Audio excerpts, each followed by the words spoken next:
नमस्कार, आप देख रहे हो आपने खबर आपके साथ मैं हूं आसिफ और ये वक्त नेटवर्क 18 रो कार्यक्रम कमाईने सीधो आपने लेकर चला जिसको लाइव प्रसारण हो रहे और इस समय कांग्रेस नेता गुलाम नबी आजाद बोल रहे हैं कुछ कह रहे हैं आपने सुना। प्रधानमंत्री हम 24 घंटे सुन रहे हैं 6 साल से। प्लीज एक जगह तो बगैर एक जगह तो शांत एक जगह शांति दीजिए, मैं बताता हूँ प्लीज। आप बोल लीजिए प्लीज।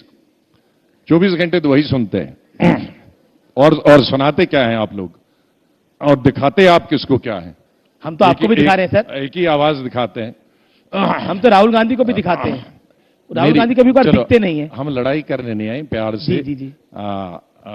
ये आप लोग जो, इसीलिए मैं किसी चैनल पे नहीं जाता।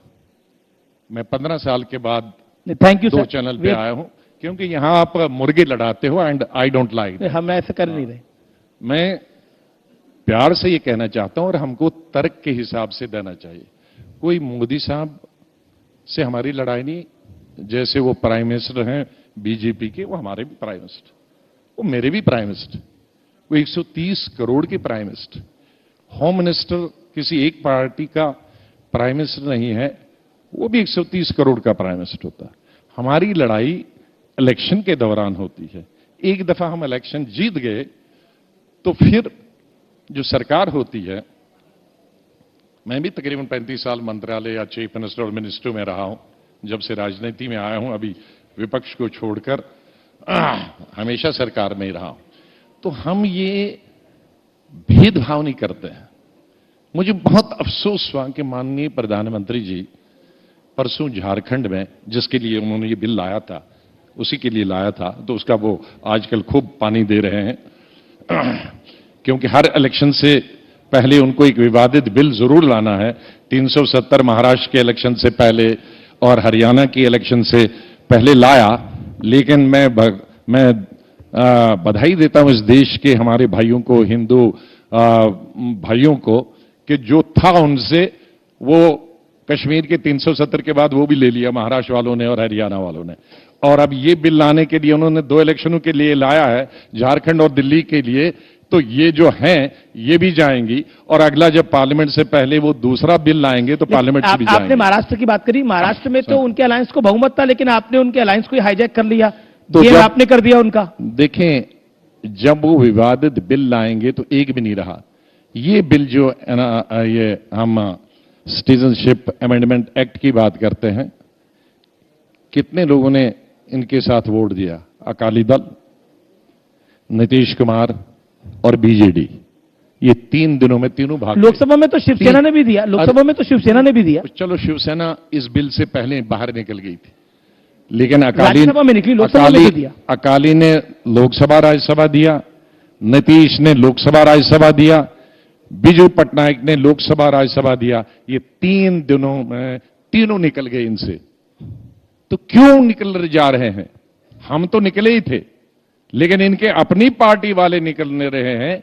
उसका मतलब है कि इनकी सोच देश के न सिर्फ विपक्ष के साथ मेल खाती है, बल्कि इनके अलाइज भी एक एक करके, ये 1 महीने में 4 अलाइज जिस रूलिंग पार्टी के भाग जाएं, उसका मतलब है कि उसकी सोच में कुछ गड़बड़ है, वो देश को इकट्ठे नहीं तो ये बिल गिरना चाहिए था ना राज्यसभा में। राज्यसभा में ये बिल गिरा नहीं, राज्यसभा में बिल पारित हुआ। मैं तो 3 दिन की बात कर रहा हूं, तीनों दिन दोनों बढ़ गए। मैं एक प्रधानमंत्री की बाइट आपको सुनाना चाहता हूं, जो उन्होंने एक रैली में बोला। हाँ, मैं बताऊंगा।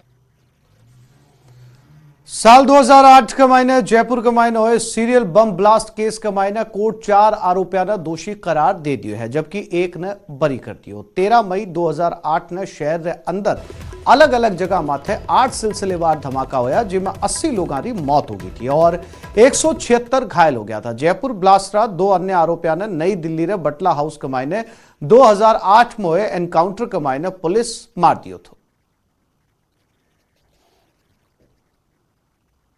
तो अभी कोर्ट के फैसले में आने हैं, लेकिन कोर्ट ने उसको दोषी नहीं माना है। ना प्लांटेशन का तो चार्ज ही नहीं था उस पर। उसके ऊपर चार्ज था कि उसने ईमेल इंडियन मुजाहिदीन के नाम से किया।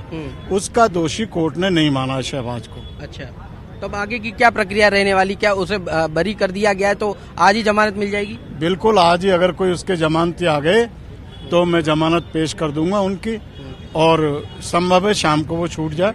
शहबाज कहाँ के रहने वाले थे और कितने टाइम तक उन्हें जेल में रहना पड़ा? शहबाज को सबसे ज्यादा जेल में रहना पड़ा। 25 अगस्त 2008 को शहबाज को गिरफ्तार किया और वो आज तक डिटेंशन में है। शहबाज लखनऊ का रहने वाला था और लखनऊ में उसका साइबर कैफे था, जो साइबर कैफे चलाता था। तो क्या लगता है जब उसे रिलीफ दे दी गई और बरी नहीं रहा, बरी हो गया, लेकिन उसके बावजूद इतने टाइम तक उसे जेल में बंद रखा इस पूरे मामले में, तो इसमें आगे अब आप क्या करना चाहेंगे? देखिए, मैं शहबाज का वकील नहीं था, मैं कोर्ट के द्वारा अपॉइंटेड एमिकस क्यूरी था। शहबाज को क्या करना है ये शहबाज बताएगा आपको। जयपुर के गुनहगारों को आखिरकार आज सजा मिल चुकी है। आज कोर्ट ने जो है वो फैसला सुना दिया है। इस वक्त सरकारी वकील अभियोजन पक्ष के वो हमारे साथ मौजूद है। श्रीचंद जी, किस प्रकार का फैसला आया है? जिस प्रकार की आप लोगों को उम्मीद थी, जितनी आप लोगों ने पैरवी की, उस प्रकार का फैसला है ये? हाँ, हमें उम्मीद तो पूरी हुई थी, उसी हिसाब से फैसला आया, लेकिन शहबाज को न्यायालय के द्वारा बरी कर दिया गया है संदेह के लाभ में। किस प्रकार का संदेह का लाभ उसे दिया गया है? बेनिफिट ऑफ डाउट तो दिया ही गया है। और जो बाकी 4 लोग थे उनको लेकर किस प्रकार की कमेंट जो है वो कोर्ट ने किए हैं? क्या क्या उन पर धाराएं लगी हैं? नहीं, 4 को जो दोषी ठहराया गया है उनको 302, 307, 326, 324, 124 ए, 121 ए, 153 आईपीसी में दोषी ठहराया है और विस्फोटक पदार्थ अधिनियम की धारा 3 में ठहराया है और विधि विरुद्ध क्रियाकलाप अधिनियम धारा 13, 16 बने और 18 में दोषी ठहराया है। इन गंभीर धाराओं में जो है वो फैसला सुना है, तो किस प्रकार की अब इन पे जो है वो सजा हो पाएगी? नहीं, मैंने न्यायालय से इनको फांसी की सजा दिए जाने का निवेदन किया है। तो अब उस पर कब तक फैसला होगा? क्योंकि अब सजा के बिंदुओं पर सजा के बिंदु पर आर्गुमेंट कल किया जाएगा, फिर निर्णय के लिए डेट नियुक्त की जाएगी। आखिर इसमें कितने गवाह थे टोटल? किस प्रकार की आपकी इतने सालों की पैरवी रही है? इसमें कुल हमने 1272 गवाह अभियोजन की ओर से पेश किए गए हैं और 24 गवाह मुलजिम साइड से पेश किए गए हैं और कुल इसमें 71 आदमियों की मृत्यु हुई थी और 185 के आसपास घायल हुए थे।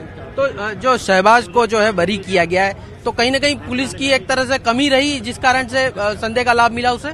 इसको तो जजमेंट पढ़ने के बाद ही पता चलेगा कि किस अभी तो बेनिफिट डाउट में किया गया है। आखिर ये जो सजा पर अब फैसला कब होगा? सजा पर फैसला कल। जी बोलिए। जी सजा पर फैसला कब होगा सर? कल लिखित अपन कल। बोलिए सर। कल सजा के बिंदु पर बहस की जाएगी, उसके बाद निर्णय आएगा। इसी सप्ताह में निर्णय आ जाएगा। तो जी, तो जिस प्रकार से काफी सालों से इस फैसले का इंतजार किया जा रहा था और आखिरकार वो फैसला आ गया। स्पेशल कोर्ट के फैसले के बाद राजनीतिक गलियारा सू भी कई प्रतिक्रिया सामने आ रही है, जो कोर्ट सू दोषियों के खिलाफ फांसी की सजा की मांग कर रहा है। के निर्णय आने में जो विलंब हुआ उसके कारण से भी लोगों के मन में एक असंतोष रहता है कि इतनी भारी घटना और इतने लोगों को मौत के घाट उतारने वाली घटना के बाद भी फैसले आने में 11 साल लगते हैं। तो लोगों को थोड़ा सा इसमें न्याय के प्रति जितना संतोष होना चाहिए वो नहीं। दूसरा, जिस प्रकार की घटना हुई है, निर्दोष लोगों को मारने की सजा ही मौत के घाट उतारना ही होता है, तब तो जाकर के लोगों को थोड़ा बहुत भी संतोष रहेगा। अगर इनको कोई आजीवन कारावास भी दे दी तो कोई अर्थ नहीं निकलने वाला।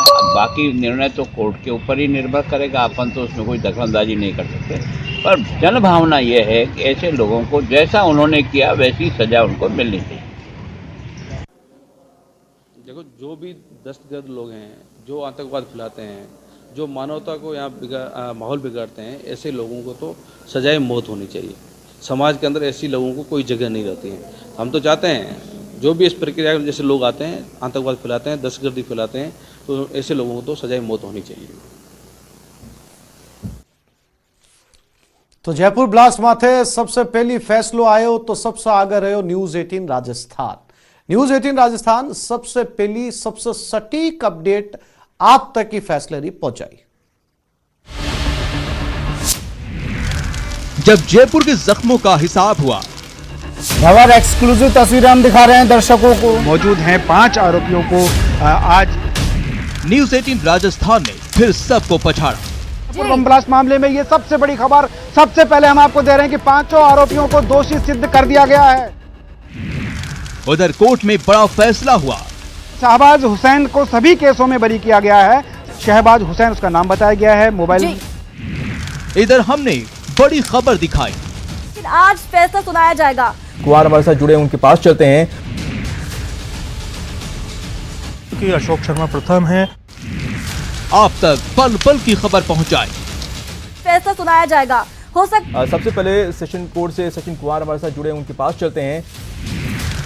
आपकी खबर हमारी नजर। प्रोसीजर रहने वाला है, किस तरह से उसे रिहा किया जाएगा। ये इनको भी सजा होनी चाहिए, तो उन्होंने कोर्ट ने साफ तौर पर कहा। कोई नहीं है टक्कर में। बम ब्लास्ट मामले में ये सबसे बड़ी खबर बरी कर दिया गया। बाकी 4 लोगों पर आरोप सिद्ध हुआ है।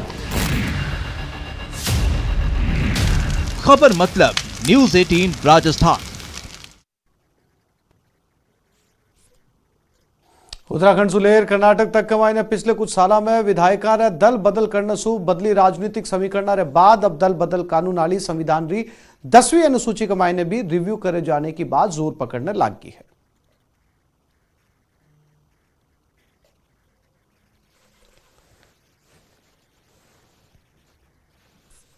तो 10 शेड्यूल की रेलेवेंसी क्या रही? 10 शेड्यूल की रेलेवेंसी तब है जब पार्टी का सदस्य अपनी पार्टी की विप को नहीं माने और पार्टी के सदस्य को ही आप त्यागपत्र दिलवा दो, तो फिर 10 शेड्यूल की मान्यता क्या रही? तो अब नए सिरे से इस देश में चर्चा होगी कि 10 शेड्यूल रेलेवेंट है या चुने हुए प्रतिनिधि को रिजाइन करवा के 10 शेड्यूल को हम इससे बाहर निकाल दें ऑर्बिट से। ये भी एक नया आपके सामने, जब 10 शेड्यूल में स्पीकर को पावर दी, स्पीकर की पावर को स्क्रूटनी करने का अधिकार सुप्रीम कोर्ट ने लिया। अब जब पार्टी के सदस्यों को ही आप त्यागपत्र दिला दोगे तो न तो स्पीकर निर्णय कर पाएगा न कोर्ट निर्णय कर पाएगी। हमारा एक मत बन रहा है कि मार्च तक हम सभी विधानसभाएं और लोकसभा राज्यसभा जिन पर सहमति बन जाती है, क्योंकि विधानसभा लोकसभा राज्यसभा अपनी अपनी स्वायत्त संस्थाएं हैं, इसलिए नियम प्रक्रियाएं बनाने का काम वहाँ की विधानसभाएं करती है, लोकसभा करती है, राज्यसभा की राज्यसभा करती है। उन नियम प्रक्रियाओं को बनाने के बाद वो समिति सदन में लेकर जाती है और सदन में जब सहमति हो जाती है तो वो कानून नियम प्रक्रिया उस विधानसभा या लोकसभा के लिए। अशोक गहलोत सरकार रो 1 साल पूरा होने माथे जश्न मनाए जा रहे कड़ी कमाई ने महिला सशक्तिकरण सम्मेलन रो आयोजन हुयो। सीएम गहलोत पूर्व पीएम इंदिरा गांधी ने याद कर्यो। सीएम कहो कि पुरुष प्रधान देश कमाई ने महिला ने उचित सम्मान मिलना चाहिए। सीएम कहो कि भ्रूण हत्या पाप है। वे बेटी बचाओ बेटी पढ़ाओ अभियान माथे भी बात करी। आप माननीय मंत्री महोदया महिला और बाल विकास विभाग का स्वागत कर रही हैं। पुरुष प्रधान देश जो घर में आदमी कर देता वो सम्मान की महिला मानती। पुरुषों का डोमिनेशन है, मतलब पुरुषों का वर्चस्व है ये कहना चाहिए। पर जमाना बदल गया है, अब महिलाओं का वर्चस्व भी बराबरी का कायम होना चाहिए। आह्वान मैं पुरुषों को करता हूँ, आदमियों को करता हूँ कि आप खुद अपने घर में बजाय कि महिलाओं को हम कहें, और महिला अगर घूंघट हटाने की बात संकोच में करेगी भी नहीं, घूंघट निकाल के बैठी रहेगी। वो तो पुरुषों को चाहिए वो खुद महिलाओं के आगे आगे कहे कि तुम हमारी बेटी हो, आपको घूंघट निकालने की जरूरत नहीं है। अपने बहुओं को कहना चाहिए जब पराई बेटी घर पे आती है तो वो बेटी बन जाती है। गुजरात में घूंघट नहीं है, वहां भी तो महिलाएं हैं। महाराष्ट्र में नहीं है, राजस्थान में क्यों है फिर?